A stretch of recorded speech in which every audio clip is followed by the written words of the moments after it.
삼남 사남 헌신하면서 찬송 드렸는데 홀리보이스 홀리보이스 삼남 사남 우리 정말 귀한 은혜 찬송인데 우리 위로 격려 박수 한번 같이 보내겠습니다. 네. 감사합니다. 날씨가 많이 이제 쌀쌀해졌습니다. 항상 건강하시기 바라고요.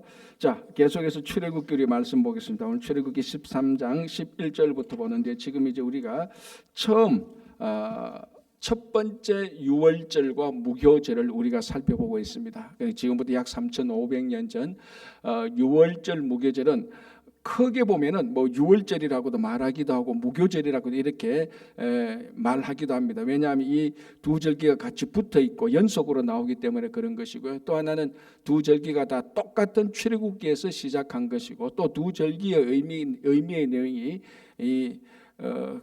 다르지 않고 분리되지 않았기 때문에 그렇습니다. 자, 13장 11절 제가 다시 한번 봉독해 드리겠습니다. 여호와께서 너와 내 조상에게 맹세하신 대로 너를 가나안 사람의 땅에 인도하시고 그 땅을 너에게 주시거든.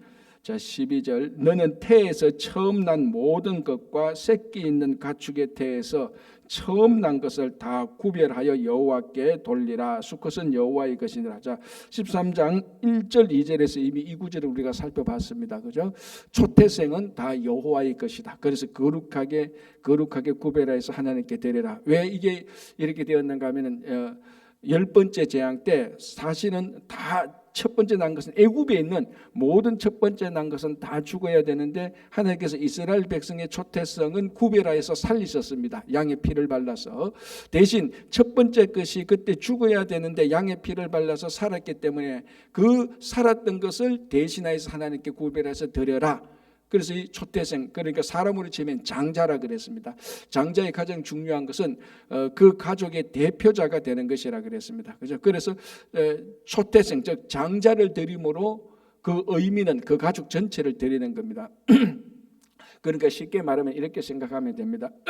애굽 때 원래 다 죽어야 되는데 하나님께서 이스라엘 백성들은 살려주셨다. 그래서 하나님께서 그 살려주신 그 상징의 의미로 첫 번째 것을 하나님의 드림으로 말미암아 너희들이 계속해서 이것을 기억하라. 그리고 너희들 모든 이스라엘 백성들 전체는 다 하나님의 것이다 라고 이런 의미입니다. 자, 이것이 우리가 바로 예수 그리스도를 믿어서 구원받아서 우리의 삶이 전부 다 하나님의 것이라는 것하고 전혀 다르지 않습니다. 그죠? 자, 여기서 이제 13장 2절과 13장 12절에서 둘 다 구별하려라는 말인데 히브리어로 보면 사실은 다른 단어를 쓰고 있어요. 다 번역은 구별한다 이런 의미가 되는데 13장 12절에서 구별한 것은 어떻게 구별하는가 하면은 앞에서 지나가는 것으로 앞에서 지나감으로 구별되는 이런 모습을 말합니다. 자, 이게 가장 어디서 나타나는가 하면은 선지자 사무엘이 사울의 뒤를 이을 왕을 찾으러 났습니다. 그래서 누구 집에 가게 됩니까? 이세 집에 가게 됩니다. 이세 집에 가서 네 아들 다 데리고 오너라. 그래서 그 아들을 하나하나씩 다 봅니다. 그리고 쉽게 말하자면 심사하는 거죠. 1번 아들 지나가고 2번 아들 지나갈 때마다 사무엘은 1번 아들 지나갈 때마다 와, 이거 정말 너무 잘생겼거든요. 이 하나님께서 하나님께서 주시는 왕이다 하니까 하나님께서 아니다. 나 여호와는 외모를 보는 게 아니고 중심을 본다. 그래서 1번 지나가게 하고 사무엘 선지자가 있는데 1번 아들 지나가고 2번 아들 지나가고 이렇게 지나가게 해서 마지막 아들 이 다윗을 구별하여서 왕으로 세우는 요구하고 같은 것입니다. 그래서 하나님 앞에서 지나감으로 말미암아 잘 구별될 수 있는 그런 모습을 얘기해 주는 겁니다. 그런데 애굽의 모든 백성들은 다 애굽의 모든 백성을 지나가고 이스라엘 백성들 지나갈 때 하나님께서 이스라엘 백성들은 따로 구별해서 살려주신 것입니다. 그렇죠? 자, 이게 모든 것 다 여호와의 것이다. 그리고 여호와의 것이라는 것은 중요한 의미는 무엇인가 하면은 하나님의 것은 하나님이 친히 지키신다 이런 의미고요. 자, 13절 보시기 바랍니다. 이 13절에서 가장 명확한 구원의 다른 말로 하면 대속의 원리가 여기 나오는 겁니다. 13절 나귀의 첫 새끼는 다 어린 양으로 대속할 것이다. 나귀의 첫 새끼. 자, 이 지역 중동 지역에서 가장 중요한 가축 중에 하나가 바로 나귀입니다. 그죠? 자, 그런데 낙이 가장 중요한 가축이 낙인데 낙이는 나중에 율법이 주어질 때 부정한 짐승입니까? 정결한 짐승입니까? 헷갈리죠, 그죠? 이게 나중에 보면 부정한 짐승으로 나옵니다. 그런데 여기에 이제 모순이 좀 생기는 거죠. 가장 중요한 가축인데 부정한 짐승으로 만들어 놓은 겁니다. 자, 그래서 나귀의 첫 새끼, 그러면 나귀의 첫 새끼는 이 부정한 것은, 자, 나귀의 첫 새끼는 모든 초태성은 하나님께 드려야 되는 겁니다. 자, 드려야 되는데 이게 부정한 것이란 말이죠. 부정한 것을 드릴 수는 없지 않습니까? 그럼 못 드리면 어떻게 하느냐? 여기 보니까 그렇게 하지 아니하려면 그 목을 꺾을 것이라. 자, 나귀의 첫 새끼는 초태성이기 때문에 하나님께 드려야 되는 겁니다. 그런데 드리려고 하니까 부정한 것이요. 그럼 못 드리게 된 겁니다. 그럼 어떻게 하라고요? 목을 꺾으라는 겁니다. 아니, 그럼 나귀의 초태성을 하나님께 드리지 못해서 나귀의 초태성을 꺾으면은 가장 중요한 가축인데 어떻게 됩니까? 이 살림살이가 안 되지 않습니까? 그래서 어떻게 합니까? 그럼 나귀의 몫을 꺾지 말고 어린 양으로 대속하라는 겁니다. 그래서 나귀를 살려주는 것입니다. 그렇죠? 자, 그래서 나귀의 첫 새끼는 다 어린 양으로 대속할 것이요. 그러니까 그렇게 해서 나귀의 첫 새끼가 살아나는 겁니다. 부정한 나귀 첫 새끼가 살아나는데 여기에 가장 중요한 우리가 구원받는 원리가 있지 않습니까? 이 나귀의 첫 새끼가 바로 우리하고 같은 겁니다. 그죠? 우리가 태어날 때부터 죄인으로 태어나고 이 죄인으로 태어난 것은 그대로 정결하지 않고 하나님께 드려지지 못하는 겁니다. 그런데 우리가 하나님 앞에 드려지지 못하는데 우리를 대속할 게 없으면 어떻게 된다고요? 우리 목이 꺾여지는 것이죠. 그럼 목이 안 꺾여지기 위해서 우리를 대속해야 됩니다. 우리 대속할 양이 있어야 되는 겁니다. 그 양이 예수 그리스도라는 겁니다. 여기서 그대로 대속의 원리가 있는 겁니다. 그죠? 나귀의 첫 새끼는 다 어린 양으로 대속할 것이죠. 자, 여기서 대속이라는 말의 의미는 여러분들 많이 들어봤을 겁니다. 노예 시장에 가서 사람이 그 돈을 주고 그 대가를 지불하고 노예를 사서 이 노예가 그 전 주인으로부터 해방시키게 하는 겁니다. 그래서 해방시켜서 내가 돈을 주고 대가를 지불하고 노예를 사서 이 노예를 너 가고 싶은 대로 가라고 자유롭게 해주는 겁니다. 그게 가장 일반적인 대속의 의미라는 겁니다. 그래서 우리가 나귀의 첫 새끼는 죽을 수밖에 없는 겁니다. 죄의 노예입니다. 그래서 어린 양이 우리를 대속하는 거죠. 어린 양의 값으로 우리가 그 죄에서 나오게 되는 겁니다. 그게 바로 대속이라고 하는 겁니다. 자, 다시 볼게요. 13장 13절. 나귀의 첫 새끼는 다 어린 양으로 대속할 것이요 그렇게 하지 아니하려면 그 목을 꺾을 것이며 내 아들 중 처음 난 모든 자는 대속할지라. 나귀의 첫 새끼가 양으로 대속된 것처럼 이스라엘 백성들의 처음 난 것은 다 대속할 것이다. 그래서 자, 그러면 이제 나중에 보면 알겠지만 이스라엘 백성들의 첫 번째 아들을 다 내놓아야 됩니다. 그죠? 그 대속해야 되니까 자기 가족을 대표해서. 자, 그러면 각 가정의 첫 번째 아들을 다 내어놓으면은 만약에 그 집에 아들이 하나밖에 없는데 첫 번째 아들 내놓으면 어떻게 됩니까? 그 집안의 대도 끊기고 아무것도 할 수 없습니다. 그래서 어떻게 됩니까? 나중에 레위 지파를 세우는 겁니다. 각 아들의 모든 첫 번째 아들을 대속할 수 있는 아예 한 지파를 모든 이스라엘 백성들을 대속하는 지파로 삼는 겁니다. 그게 레위 지파가 되는 겁니다. 그래서 나중에 가나안 땅에 들어가서 그 가나안 땅에 들어서 이 도피성 6개를 두어서 레위 지파를 다 흩어지게 살게 해서 그 레위 지파가 각 6개 지역이 흩어진 데서 도피성 역할을 하면서 그 사람들을 또 그 대속하게 되는 그런 역할을 하게 되는 것이죠. 그죠?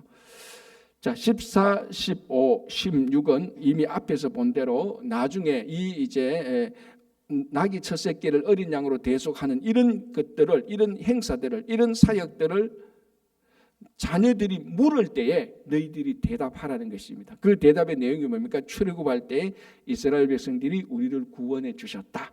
이것을 이야기해 줘서 이 사건이 대대로 잊혀지지 않고 계속해서 기억되어질 뿐만 아니라 이 사건들이 자손 대대로 기억하는 그 자손들에게서 이 출애굽 유월절과 무교절의 사건이 살아나도록 하라는 것입니다. 그게 제가 몇 번이나 말씀드리겠지만 절기를 지키는 가장 중요한 의미라고 했습니다. 뭐 요즘은 절기 지키는 것이 완전 공휴일이 되어서 절기가 되면 그냥 노는 날이라고 생각하는데 이 성경에 나타나는 절기는 노는 날이 아니고 하나님 과거에 있었던 그 사건이 오늘날 우리 삶 속에서 절기를 지킴으로 내 삶 속에서 그 일이 역사하게 되는 겁니다. 그래서 나중에 그 너희들의 자녀들이 묻거든 그것을 대답해 주라라고 얘기를 한 겁니다. 그래서 이스라엘 백성들이 무엇이 발달합니까? 말로 전하는 이 기술, 말로 전하는 이 기술하고 이 방법이 굉장히 발달하게 됩니다. 그래서 이 성경의 내용들이 처음에 어떻게 전달됩니까? 이것을 부모가 특별히 어머니가 자녀에게 요 얘기를 그대로 해주는 겁니다. 그 자녀들이 또 그 얘기를 듣고 또 그 자녀들에게 그대로 해줍니다. 그래서 이 처음에는 창세기 출애굽기, 자 여러분 보시면 창세기 출애굽기를 처음에 누가 이렇게 와서 처음부터 다 기록한 건 아닙니다. 자 여러분 창세기를 누가 기록했습니까? 모세가 기록했단 말이에요. 그럼 창세기 아담 때하고 모세하고 그 연도가 얼마나 차이 납니까? 엄청난 차이. 아브라함 때부터도 그 아브라함 때부터 그 모세까지만 해도 최소한 400년 이상 차이 나지 않습니까? 그죠? 그때 그럼 모세가 그걸 기록하기 전에 아무도 기록해서 모세에게 가르치지 않았습니다. 자, 그럼 모세의 어머니는 그 모세를 가르칠 때 그 기록한 이런 성경책이 있어서 자 여기 봐라 이렇게 기록되어 있지 이렇게 가르친 게 아니죠. 자기가 들었던 것을 가르치는 겁니다. 그래서 모세의 어머니 요괴에서 누구한테 들었습니까? 자기 어머니한테 듣고 그래서 이게 최소한 모세 오경이 기록될 때 최소한 400~500년 동안은 모세가 다 들었던 것을 기록해 놓은 겁니다. 그래서 이스라엘 백성들은 말로 전하는 기술이 탁월하고 이 단어 하나하나까지도 왜곡되지 않습니다. 참 그렇게 보면 대단한 민족인데 우리들 가운데서 이 소문이 퍼져나가는 걸 보십시오. 그대로 전달하는 사람은 거의 없습니다. 들었던 얘기를 그대로 전달하지 않고 그대로 왜곡해서 전달합니다. 자기 생각 덧붙이고 빼고 바꾸고 추가, 삭제, 수정 그렇게 해서 다른 사람한테 전달하면 그럼 이 사람은 또 가만히 있냐? 이 사람 또 추가, 삭제, 변경. 그래서 한 사람, 두 사람만 지나면은 원본의 내용이 완전히 180도 바뀌게 되는 거예요. 그런데 이 이스라엘 백성들은 아담의 창세 때 이야기를 그대로 전달하는 아무도 추가, 삭제, 변경을 안 하는 겁니다. 이것이 이제 우리가 하나님의 말씀을 지킬 때 제일 중요한 거죠. 하나님의 말씀을 지킬 때 추가해서는 안 되죠. 내 생각이나 내가 원하는 것을 추가해서 안 되고 삭제, 내가 원하지 않는 것을 빼서도 안 되고 변경, 내가 원하는 모습으로 바꾸어서도 안 되는 겁니다. 그래서 이스라엘 백성들이 이 출애굽 사건, 유월절 무교절 사건을 너 자녀들이 묻거든 그대로 너희들이 겪었던 것을 얘기해 줘라. 그래서 이게 몇백 년 흘러가면서 이 전성이 남은 게 바로 우리들의 성경 이야기입니다. 자, 여기에 하나의 이제 케이스가 나타납니다. 이 케이스가 400년, 500년이 지났는데 전혀 변경치 않고 자녀들에게 그대로 전달되는 케이스를 이제 우리 한번 보겠습니다. 자, 일단 먼저 17절 보겠습니다.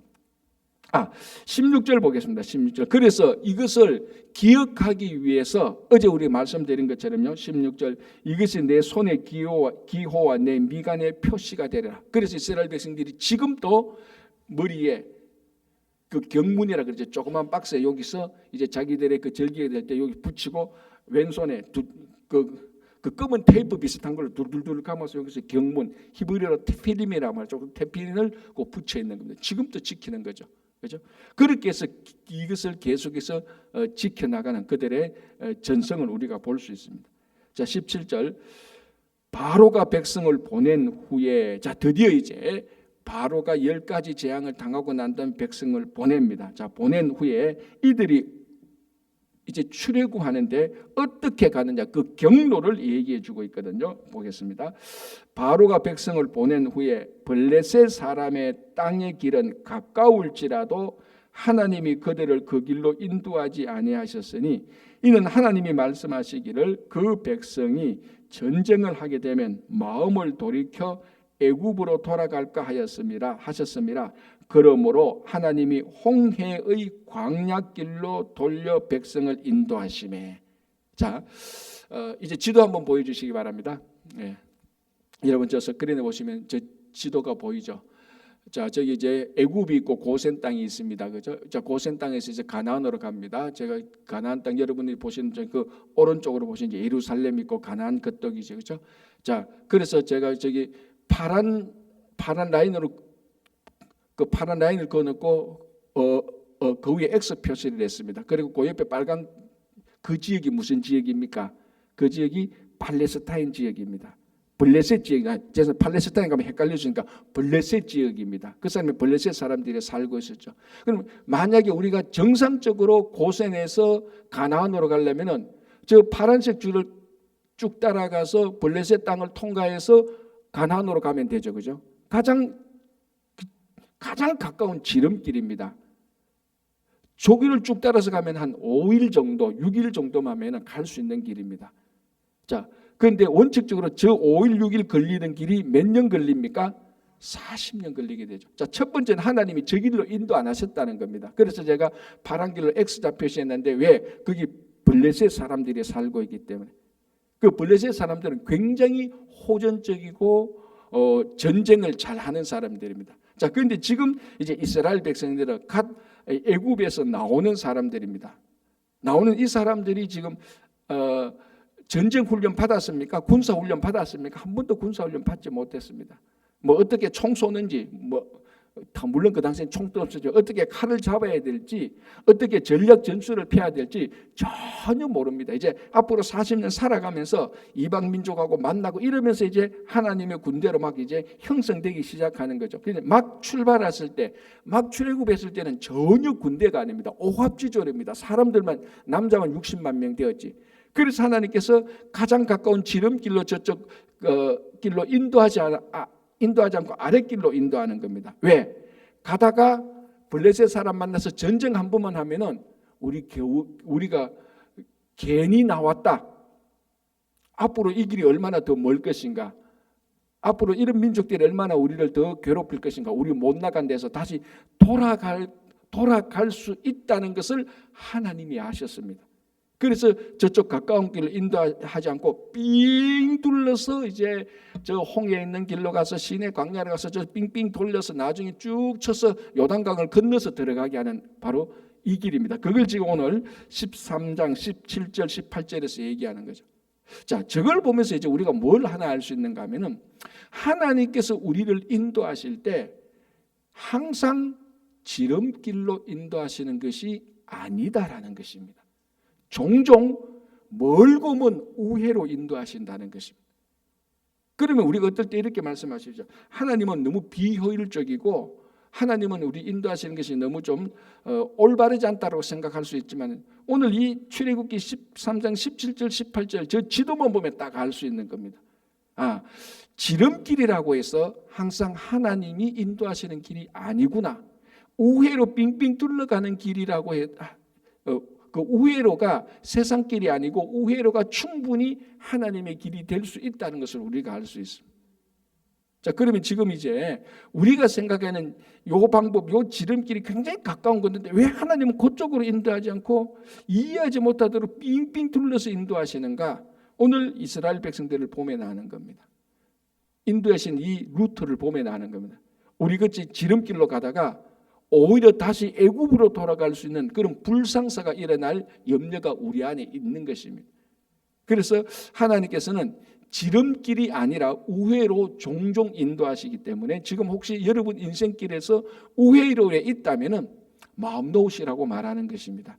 그 길이 충분히 하나님의 길이 될 수 있다는 것입니다. 그죠? 자, 그래서 18절 그러므로 애굽으로 돌아가는 것을 하나님께서 아셨기 때문에 하나님이 홍해의 광야길로 돌려 백성을 인도하시자. 홍해의 광야길을 돌려서 했다. 하나님께서 우리 인생도 돌려서 인도하는 경우가 많다는 것이죠. 돌려 백성을 인도하심에 이스라엘 자손이 애굽 땅에서 대예를 지어 나올 때, 자 이제 이 사람들이 아주 세련된 그리고 훈련을 잘 받은 군사는 아니지만은 이제 이 장정만 60만 명, 합해서 한 200만 명이 애굽에서 나올 때 대예를 지어서 나오기 시작하는 겁니다. 이제 오합지졸의 군사이지만은 서서히 약간씩 하나님의 군대의 모습을 갖추기 시작하는 겁니다. 자, 여러분 하나의 군사가 되려면요, 군대가 되려면 제일 중요한 게 질서가 있어야 되는 겁니다. 그 질서가 있어야 순종할 수 있고, 다르게 말하자면 순종하면 질서가 형성되는 겁니다. 군대는 오합지졸 막 이렇게 섞이면 안 되는 거죠. 대열이 있어야 되고, 그래야 조직이 있어야 되고 이 조직이 효율적으로 움직이는 것이죠. 그래서 이제 이 이스라엘 백성들이 대열을 만들어서 질서를 잡아서 이제 이렇게 움직이기 시작하는 그런 모습을 보여줍니다. 자, 19절, 모세가 요셉의 유고를 가졌으니, 아까 제가 얘기했죠. 이 400년 500년 동안 이 사람들의 전성, 말로 전하는 전성이 그대로 유지되었다. 그 증거가 뭐냐? 모세의 유고를 가졌다는 겁니다. 모세가 요셉의 유고를 가졌다는 겁니다. 자, 우리 알죠? 창세기 50장에 요셉이 죽을 때에 자기 자녀들에게 한 유언이 뭡니까? 내 유고를 가나안 땅에 묻어달라는 것이었습니다. 이게 요셉의 유언인데, 자, 지금 몇 년이 흘렀습니까? 최소한 400년 흘렀지 않습니까? 400년 또는 430년이 흘렀습니다. 두 가지. 그 유언을 자녀가 자녀들에게 계속 전했는데 이것이 하나도 왜곡되지 않고 400년 동안, 최소한 400년 동안 그대로 전달되었던 것. 이게 이스라엘 백성들이 하나님의 말씀을 전달하는 그 방식에서 그대로 나온 겁니다.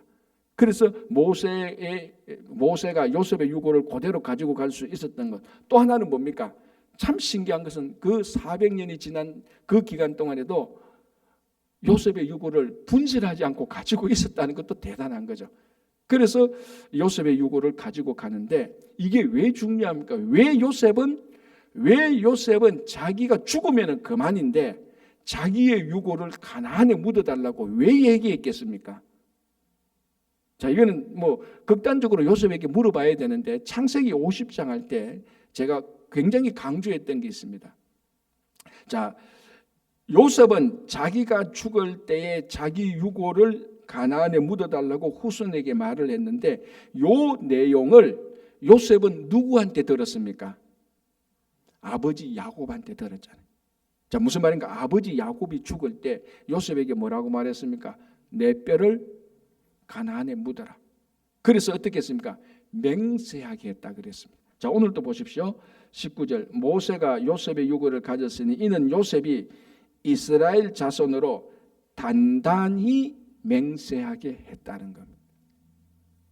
자, 요 말을 어디에 나오는가 하면 요셉의 아버지 야곱이 죽을 때 요셉에게 나를 가나안 땅에 묻어달라 그랬습니다. 그래서 요셉이 살아있을 동안에 어떻게 합니까? 애굽 왕 바로에게 가서 우리 아버지 장사하게 오겠습니다 라고 말하니까 그 바로가 장사하러 가라, 장례하러 가라. 그리고 다시 돌아오는 장치를 만들어 놓죠. 그래서 70일 동안 애곡하고 그 요셉이 군사들과 신하들을 데리고 애굽에서 가나안으로 갑니다. 가나안에 가서 아버지 야곱을 가나안 땅 막벨라 굴에 장사하고 다시 애굽으로 돌아옵니다. 그때 야곱이 요셉에게 맹세하게 합니다. 나를 여기 애굽에 장사하지 말고 가나안에 장사하게 하라. 가나안에 장례하게 하라. 그래서 요셉이 아버지를 가나안에 장례하고 자기가 죽을 때에 아버지한테 들었던 얘기를 똑같이 얘기합니다. 그래서 단단히 맹세시키는 겁니다. 이거는 뭡니까? 단단히 맹세하게 했다는 거 뭡니까? 가장 중요한 약속입니다. 여러분 한번 생각해 보세요. 내가 죽으면 그만인데 이걸 내 유고를 가나안에 묻어달라는 것이 이게 가장 중요한 유언이 될 수 있을까 하는 의구심이 드는데, 이게 사실은 제일 중요한, 다음 세대를 위해서 제일 중요한 맹세라는 겁니다. 왜? 우리가 아브라함 할 때, 창세기 할 때 아브라함 할 때 이런 얘기를 했습니다. 아브라함이 갈대아 우르에서 나왔지 않습니까? 그 갈대아 우르에서 자기 아내 사라가 죽을 때 사라의 매장지를 어디에서 구합니까? 바로 가나안 땅 막벨라 굴에서 구하는 겁니다. 그때 해족속이 당신이 원하시면은 아무데나 묻어도 줘서 우리가 땅을 주겠어라고 말할 때 아브라함이 어떻게 했습니까? 아니요, 내가 값을 지불하겠어. 그래서 은 400세겔을 주고 해족속에서 가나안 땅에 사라의 매장지 막벨라 굿을 우리 이름으로, 자기 이름으로 등록해서 등기해서 완전히 구입해 놓습니다. 그래서 거기 사라를 묻고 자기도 묻히고 이삭도 묻히고 야곱도 묻히게 될 때 뭐라고 말했는가 하면은, 이스라엘 백성들에게 있어서 자기가 어디에 묻히느냐가 영원한 자기의 고향이라고 말했습니다. 이게 중요하죠. 그래서 야곱이 애굽에서 살아보니까 너무 좋거든. 그렇지 않습니까? 야곱이 애굽에서 가보니까 이건 애굽이 그냥 대제국이었지 않습니까? 그런데 가나안 땅에는 그건 뭐였습니까? 그리고 야곱이 또 왜 애굽으로 가게 됐습니까? 먹을 게 없었어. 기근이 나서. 안 그래도 가나안하고 애굽하고 비교하면 비교할 수 없는 곳인데 가나안은 또 먹을 게 없어. 그러니까 완전히 폐허가 된 땅에서 애굽으로 가니까 양식도 많고 엄청난 세계 4대 문명 중에 하나지 않습니까? 눈이 희둥그레졌습니다. 그러면서 뭘 기억합니까? 우리가 정신 차리지 않으면 우리 자녀들이 여기서 다 살겠구나.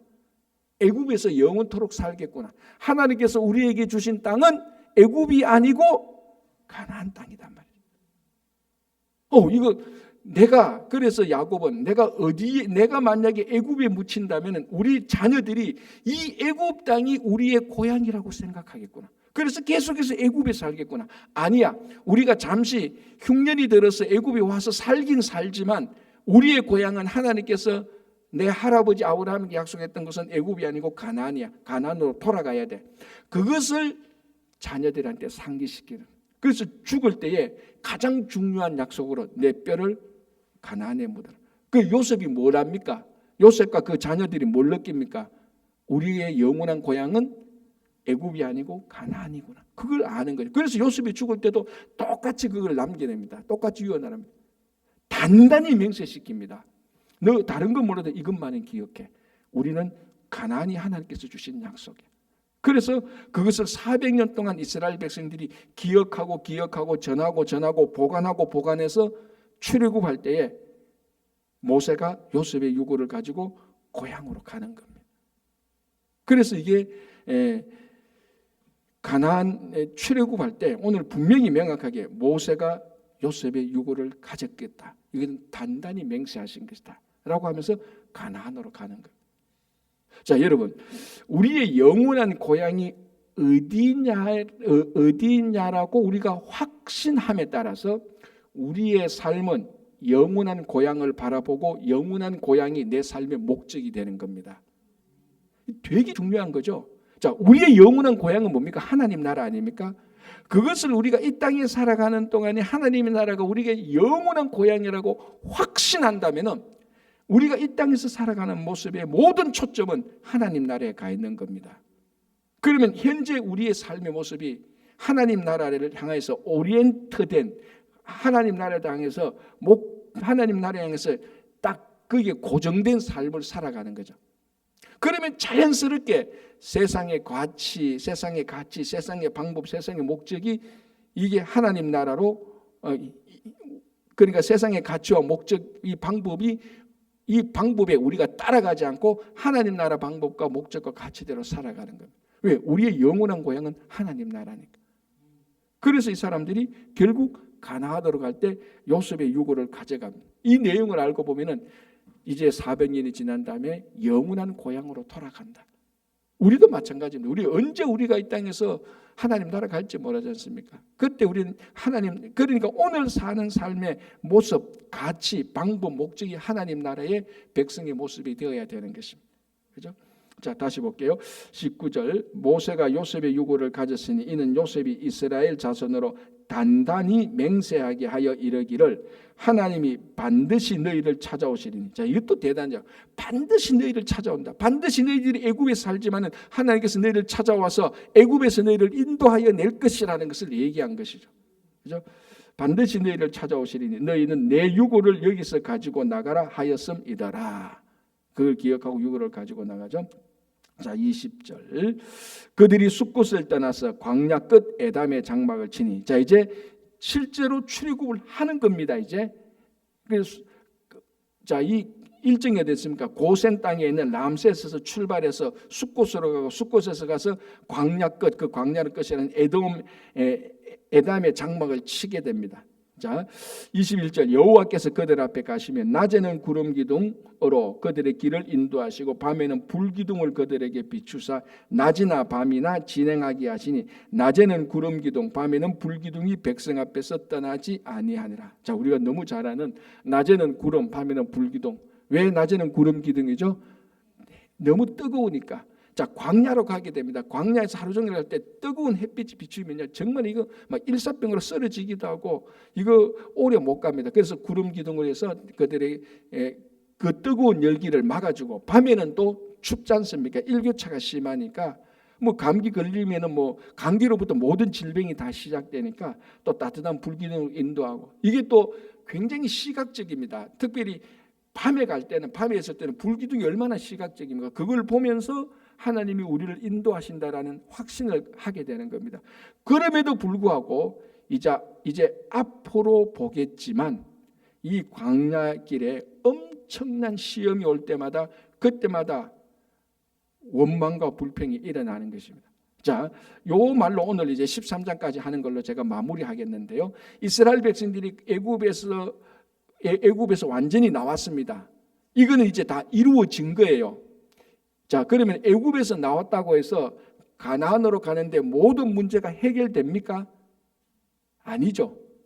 이제 새로운 문제들이 터지기 시작합니다. 이건 무슨 문제? 광야에서 발생되는 문제입니다. 애굽에서 나왔는데 애굽에서 나왔으면은 모든 게 해결될 줄 알았는데 애굽에서 나온 게 모든 것의 해결이 아니고 모든 문제들의 새로운 시작입니다. 자, 이게 뭡니까? 우리가 예수 그리스도를 믿고 구원을 받았으면 새로운 삶이 시작되었는데 새로운 문제들이 터지기 시작합니다. 그걸 우리가 교리적으로 말해서 구원받은 것은 이제 끝났습니다. 이제 뭐가 남았습니까? 구원받은 이후의 삶, 성화의 삶을 사는데 이제는 옛날에는 그게 문제라고 생각 안 되었는데 성화된 삶을 살 때는 그게 다 문제입니다. 왜? 예수 믿기 전에는 뭐 마음속으로 약간 뭐 이런 거 그거 별로 우리 양심의 가치가 안 받습니다. 그런데 예수를 믿고 나니까 그게 다 양심의 가책이 되는 거예요. 힘든 거예요. 자, 예를 들어서 예수 믿기 전에는 뭐 거짓말 몇 번 하는 거, 그 세상 사람들이 다 아는데 뭐 내가 거짓말 몇 번 했다고 뭐 다른 사람한테 뭐 내가 목숨을 뺏어온 것도 아니고 그거 괜찮아. 별로 죄라고 생각 안 했습니다. 근데 예수를 믿고 나니까 말 한마디 잘못한 것도 양심의 가책을 받아요. 새로운 죄들이 막 터지기 시작하는 겁니다. 이스라엘 백성들이 애굽에서 나왔습니다. 구원받았습니다. 구원 이후의 삶은 성화된 삶에 새로운 문제들이 터지기 시작하는 겁니다. 우리는 그것을 살아가면서 계속 성숙된 모습으로 그 새로운 문제들을 하나님의 인도하심에 따라서 해결하면서 가나안으로 가는 겁니다. 영원한 고향. 우리가 예수 그리스도를 믿고 성화된 삶을 살 때 문제들이 펑펑 터집니다. 그런데 이 문제들을 어떻게 해결합니까? 구름기둥, 불기둥으로 인도하시는 하나님의 인도하심을 따라서 해결하면서 영원한 고향으로 가는 여정 속에 지금 우리가 있는 겁니다. 그러니까 예수 믿고 구원받는데 왜 이런 문제가 많습니까? 광야 생활의 이스라엘 백성들이 여러분 광야 생활의 이 문제는요 애굽에 살았으면 안 터질 문제들이에요. 전부 다 광야로 나왔기 때문에 터지는 문제들이에요. 어쩌면 지금 우리들이 당하는 이 어려움이 예수 안 믿었으면 어려움이 아니었을 수도 있을 수가 있어요. 내가 뭐 회사 가서 뭐 다른 사람 좀 약간 이렇게 움직여가지고 다른 사람 해코지하고 내가 승진하고 세상 사람 다 그래서 사는데 애굽에서는 다 이렇게 산단 말이죠. 애굽에서 이래 살면 이거 문제가 안 되는 거예요. 그런데 광야에서 하나님의 자녀로 사니까 이래 사는 것들이 다 문제가 되는 겁니다. 그래서 그렇게 안 사니까 이게 또 다른 문제들이 생겨요. 정직하게 사니까 이게 또 다른 문제라는 게 우리들의 문제가 아니고 다른 시련들이 닥치게 되는 거예요. 이것은 지극히 당연한 거죠. 자, 이스라엘 백성들이 광야로 들어갔는데 이 광야에서 이방 민족들이 공격하는 것은 지극히 당연한 거예요. 이거는 애굽에서 나왔기 때문에 생기는 문제들이란 말이죠. 이거 어떻게 해결합니까? 하나님께서 인도하심, 그 인도하심에 순종하면서 해결하면서 가나안으로 들어갑니다. 우리 성도의 모든 삶의 여정은 지금 이쪽에 있는 겁니다.